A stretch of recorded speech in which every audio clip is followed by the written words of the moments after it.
This exercise is a kickstand single leg deadlift. It's not a real single leg deadlift because both feet will be in contact with the floor or the ground, or the floor or the wall. But what I have here is a kettlebell. This might be something you play around with without weight first to get a feel for the movement. So I'm gonna take my left leg back, so I'll be working mainly on my right leg and hip. So my left leg is back. If you don't have wall space, you don't really need the wall. The wall kind of just gives us a little bit more feedback, I would call it. So I'm gonna have my heel on the wall. My entire foot is not on the wall. So my toes are out away from the wall a little bit. My heel is on the wall.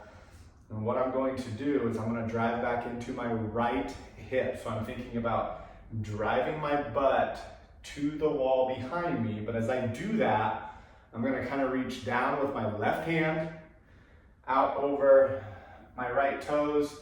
And so as I go down, as I shift back into my hip, this right foot is just kind of glued to the ground. But as I shift back into my right hip, I'm feeling a very good stretch on the back of that glute as well as that right hamstring. So I'm driving back, thinking about those hips hinging.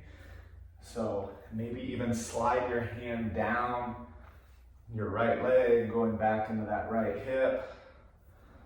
There's not a lot of weight on my left foot or leg. So from there I can grab a kettlebell or a dumbbell, same kind of thing, same movement, driving back into my right hip. My right big toe is staying on the ground as well as all my other toes.